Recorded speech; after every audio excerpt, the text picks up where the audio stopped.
Hello, everybody. I just got back from seeing Hamnet. This is a 2025 movie. I know it's 2026 now, but it took me a long time to finally see this movie, and it's only playing in like two or three theaters near me, so it is going out of theater. So if you haven't seen this movie, you should go see it as soon as possible. I'm just gonna start this off. If you see me looking at my phone during this review, it's because I wrote down a lot of notes about this movie.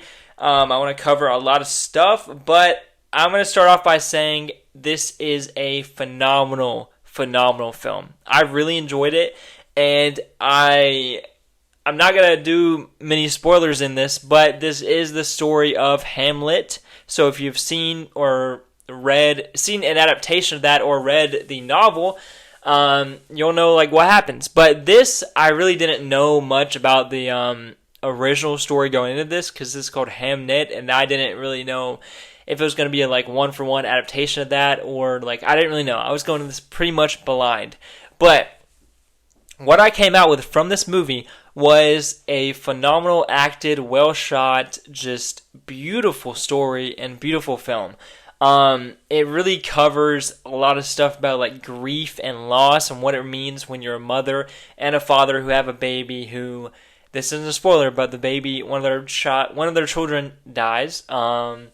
And it's just, I don't want to go too much into spoilers in this, but it is great. I mean, it's a very meditative story, and my favorite types of movies are like The Tree of Life, and I just saw Train Dreams, and they're like, the camera feels almost like it's like a fly on the wall. You know what I'm saying? It's where like it feels like the actors don't know where the camera is, and it's like these sweeping shots, and this movie's shot beautifully, I will say. But let me look at my little notes here because I don't want to go off on tangents here. So I already said it's about grief, absence, and emotional fallout. Yes, that's true. So this movie, the tone and pacing of this movie, it is very slow. It is definitely a slow burn, and normally I don't. I mean, it depends on what type of movie it is, whether I'm gonna like a slow burn or not. But for this, it really, really worked. Tree of Life is one of the slowest movies I've ever seen, and that's one of my favorite movies of all time. Literally, the first 15 minutes of the movie are just like space sequences of like aerial space stuff, and it's just beautiful. But Hamnet, yeah, it's just very slow. The pacing is very meditative, like I said before. There are long, quiet moments, and yeah, I will say this isn't a movie that everyone's going to like. Like my brother, he says he likes slow movies like this, but I don't. I think he's gonna get very bored in this film. If you're watching this, Nathan, I think you're gonna get bored. But it's a very slow movie, but I really appreciate that. The direction, it is very like natural lit. So there's in this time period, there's not any like electricity, so they're using all candles and stuff during the whole movie until it's like daytime when you can actually see everything that's going on. I saw this at the Disney Springs Dine-In Theater, and I had my little chicken sandwich and my fries, and it was just a great time. I was perfectly in the middle line of the screen, and I just went alone, and I had a great, phenomenal time. So let's talk about the performances. Jessie Buckley as Agnes was amazing.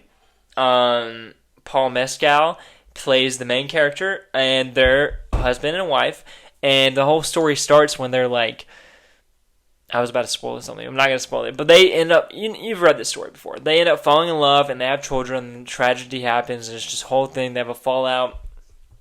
Beautiful, beautiful. The main theme is grief, how it isolates people. And even within a marriage, they can isolate people. But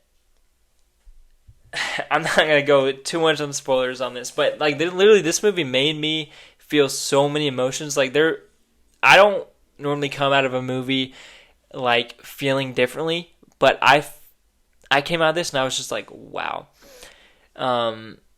This movie gave me so many different emotions. Like it made me want to have kids, and then it made me not want to have kids. It's just awesome. But that's my like low key like my out of the theater reaction, because I didn't want to do it out of the theater today. But that's just my initial reactions out of this. If this is playing in a theater near you, I think you should go see it, because it's not going to be playing in theaters for long, and it will 100% not hit as much on streaming. It won't. You'll probably fall asleep. But if you're in a theater, you're locked in, you got a little chicken sandwich, some fries, and a Coke, I think you'll enjoy this. But like I said, it's not for everybody. So the question is for you guys. What do you think of Hamlet if you've seen it before? If you haven't seen it, you should definitely go see it. But I want to ask you guys, please subscribe to the channel. I'm trying to get 1,000 subs. I'm at like 900 something right now. Please subscribe. Just hit that one button for me, please. And like this video. Comment down below your thoughts. Thank you so much for watching. I will see you next time.